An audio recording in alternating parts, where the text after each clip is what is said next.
A ver, vamos a hablar primero, en general, del derecho a los alimentos.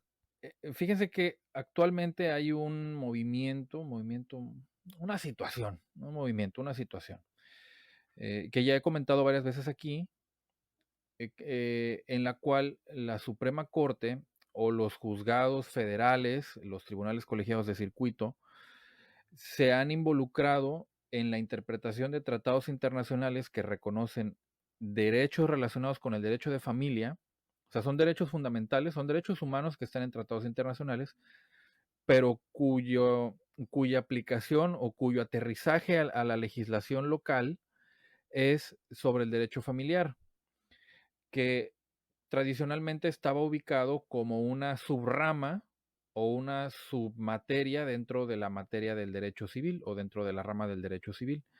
Esto ha venido cambiando, o ya se puede decir que cambió definitivamente porque si nosotros leemos sentencias de alimentos o sentencias de cuestiones relacionadas con derecho familiar, nos vamos a encontrar con que los tribunales afirman que el derecho familiar es una cuestión de interés público y el derecho civil, pues es principalmente derecho privado. Entonces, yo creo que ya identificar al derecho familiar como una subrama del derecho civil, pues ya no es como tan exacto, pero, pero bueno, se sigue estudiando dentro de los programas de derecho civil.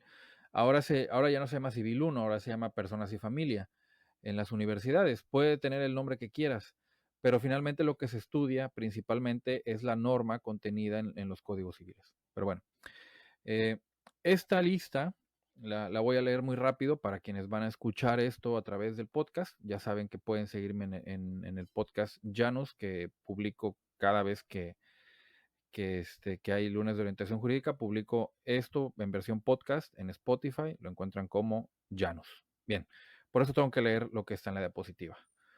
El derecho a los alimentos está reconocido en normas de carácter internacional y en normas constitucionales y en normas federales y locales. O sea, está desde lo más alto de las jerarquías del derecho hasta lo más ordinario que son las leyes.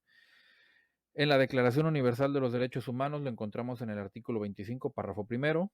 En la Ley de los Derechos de las Personas Adultas Mayores, esto es muy importante, lo encontramos en el artículo 5, fracción tercera, inciso A. En el Pacto Internacional de los Derechos Económicos, Sociales y Culturales lo encontramos en el artículo 11.1.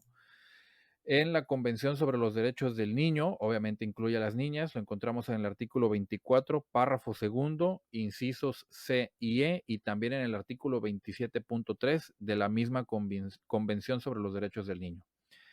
También en el artículo 11 de la Declaración Americana de los Derechos y Deberes del Hombre, en el artículo 12.1 del protocolo adicional a la Convención Americana sobre Derechos Humanos en materia de derechos económicos, sociales y culturales, o el protocolo de San Salvador, en la Ley General de los Derechos de las Niñas, los Niños y los Adolescentes, en el artículo 103, fracción primera, y por supuesto en el Código Civil del Estado de Veracruz, en los artículos 234, 239, 242 y 246. Y en el artículo cuarto constitucional, párrafo noveno, que habla sobre el interés superior del menor y las cosas que están incluidas en el interés superior de la niñez. Perdón, la Constitución mexicana dice interés superior de la niñez.